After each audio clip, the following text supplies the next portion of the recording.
questa progettazione. Anche la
sia assolutamente da approvare. Faccio una mano a questa persona. Questa purtroppo è la seconda cooperativa edilizia che arriva in questo Consiglio comunale. Perché questa mano a questa persona? Perché a fronte di una possibilità di avere finanziato qualcosa come 300-400 oggi, mi dicono quasi sì, credo che questa sia la seconda, quindi sono 32, una cinquantina di annunci soltanto approvata questa delibera, hanno approvato un divento del loro percorso.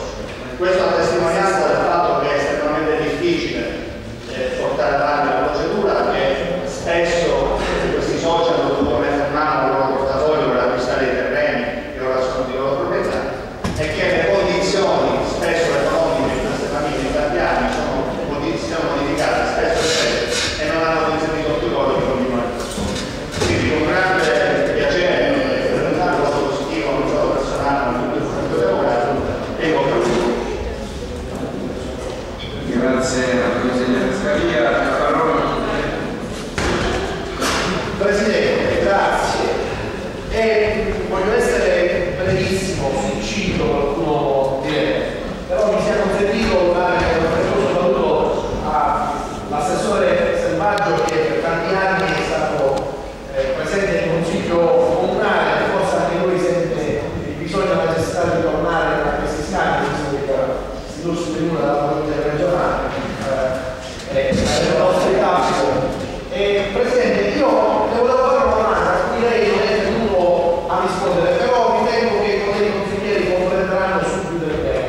Dove sono quei soggetti che per diversi mesi non hanno fatto altro che buttare fango su questo Consiglio comunale dicendo che eravamo interessati solo ed esclusivamente alle poltrone? E questo lavoro che stiamo oggi approvando in Consiglio comunale quando è stato fatto dalla Commissione urbanistica? E quelli a seguire nella prima commissione non dovrebbe fare. E le relazioni, dove sono questi giornalisti che quando c'è il momento di disputa sono presenti subito a cogliere l'attimo della polemica, invece quando lavoriamo in maniera serena non si fanno vedere oppure spuntano con la testolina solo per assicurarsi che si sta lavorando in maniera serena nel Consiglio comunale? Oggi stiamo scrivendo l'ennesima pagina bella, positiva di questo Consiglio comunale, approvando in meno di un'ora 7-8 proposte.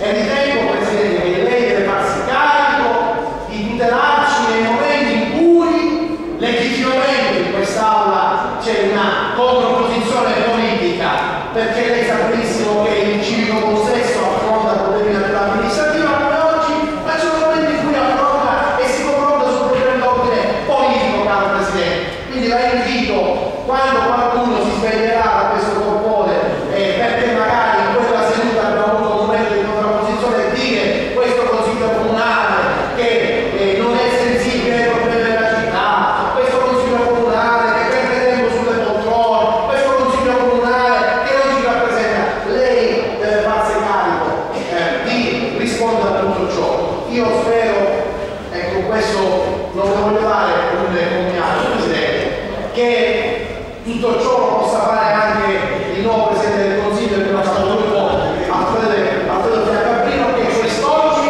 ha dimostrato l'attaccamento alle esigenze della città, non creando problema, non anteponendo l'esigenza personale di essere proclamato legittimamente Presidente del Consiglio. A nome del Presidente della Sicilia dichiaro il nostro voto favorevole e condivido pienamente quello che è la dichiarazione del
il discorso che volevo fare è un discorso che l'amministrazione, la cittadinanza perissetta, i poteri forti del banco soprattutto devono sapere recepire.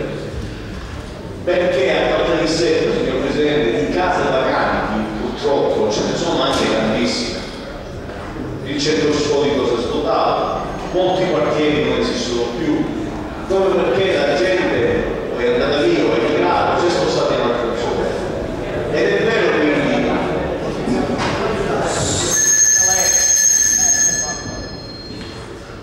posso poter dire? Grazie. Quindi è vero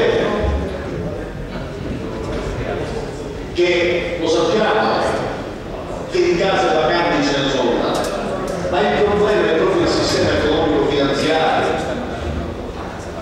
che la nostra città soffre, perché credo che se in questi 20 anni i signori soci della cooperativa avessero avuto la minima possibilità di poter acquisire un bene e comprarsi una casa, l'avrebbero fatto sicuramente immediatamente, e invece sono stati costretti a subire una mortificazione umana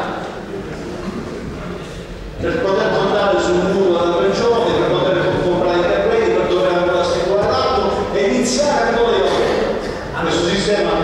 Questo sistema va cambiato, non possiamo essere che indifferenti su queste vicende umane, perché la casa è un diritto alla vita ed ecco il perché del mio intervento. Cara amministrazione, queste persone che si stanno per costruire, che iniziano a costruire una casa, ne hanno fortunatamente la possibilità e la dignità, perché ovviamente si parla di persone che un minimo reddito lo percepiscono. Caltanissetta non già solo queste esigenze, perché c'è la classe che ancora resiste in megalizia, che con lo stipendio può permettersi di immaginare un mutuo, c'è una classe sociale che è veramente lo soggetto e quindi dovrebbe essere comune parte attiva. Abbiamo 3,5 milioni di euro di risparmio dell'amministrazione per l'effettivo e allora impegniamo a fare nuovamente e continuare le case popolari, perché è un'esigenza di questa città, è un'esigenza vera e reale.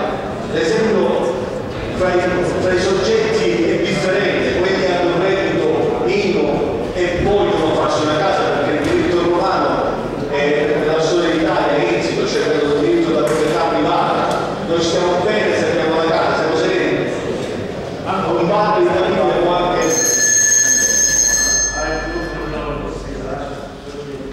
Però bisogna dire queste cose, ne approfitto per sollecitare l'amministrazione a pensare anche alla possibilità della casa di costruire delle case alle persone che non tengono. Alcuni con i quali finalmente hanno avuto la pazienza di aspettare tutto questo tempo, in bocca a tutti. Grazie a consigliere Papata, la parola al consigliere Melania. Grazie signor Presidente, colleghi consiglieri. Anche a me sono sottolineare, non mi credo che gran parte dei giudizi e pareri espressi dai consiglieri comunali che mi hanno preceduto, la maturità e il senso del dovere che oggi questo pubblico processo sta mostrando nell'analizzare delle pratiche che hanno indubbie ricadute. Non posso che ringraziare gli uffici per i solerti consigli e i solerti adempimenti di carattere tecnico amministrativo e anche la seconda commissione che, al contrario di quanto si diceva fino a poco